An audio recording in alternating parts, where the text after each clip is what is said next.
Depuis octobre 2021, la famille d'Ophélie Meunier s'est agrandie. En effet, elle a donné naissance à son deuxième enfant, une petite fille, appelée Valentine. Elle était déjà maman d'un petit garçon, Joseph, né en juin 2019. Ils sont le fruit de son histoire d'amour avec Mathieu Vergne.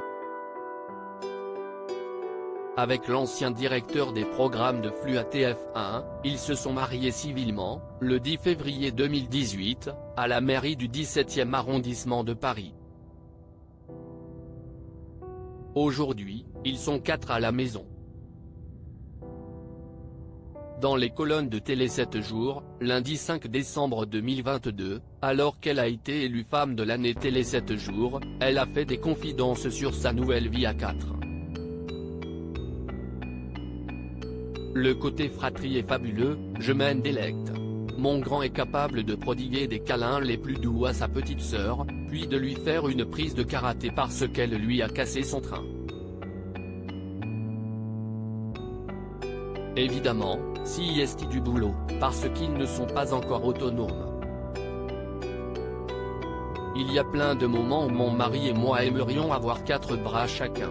Mais je suis bien entouré, j'ai de la chance, a-t-elle ainsi déclaré le sourire aux lèvres. La célèbre journaliste de M6 a assuré être une maman comme les autres. Je me pose les mêmes questions que tout le monde, je vais aux réunions d'école, je suis dans le groupe WhatsApp de la classe de mon fils. J'adore participer à tout cela, a-t-elle poursuivi. Encore comme tout le monde, si Ophélie Meunier donne l'image du femme lisse et toujours tranquille, elle a révélé avoir un vrai côté rock'n'roll toujours prête à déconner. Ophélie Meunier a été mannequin avant d'être journaliste. Je ne passe pas mon temps à me demander ce que l'on pense de moi. Je me préoccupe pas de mon image, car je la connais parfaitement.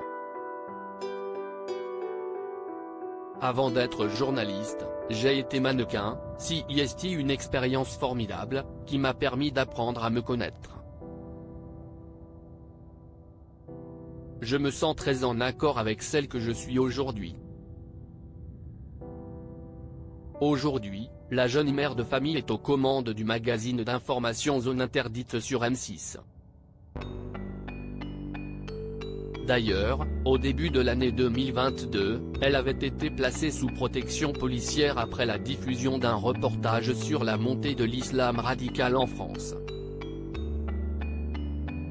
Même si sa vie a été chamboulée pendant de nombreux mois et qu'elle a reçu des menaces de mort, elle ne regrette rien. Si cela a engendré de telles réactions, si est-il qu'il fallait en parler, a-t-elle lâché? Malgré tout, elle a avoué avoir été surprise par la violence dont elle a été la cible après ce reportage. Je ne m'attendais à ce que, quelques jours après la diffusion du documentaire, le ministre de l'Intérieur, Gérald Darmanin, m'appelle pour me dire « Ophélie, à partir de demain matin, 8 h, vous allez avoir une équipe des services de protection de l'État, pour un temps indéterminé. Nous estimons qu'il est important de vous protéger à partir de maintenant », a-t-elle encore déclaré.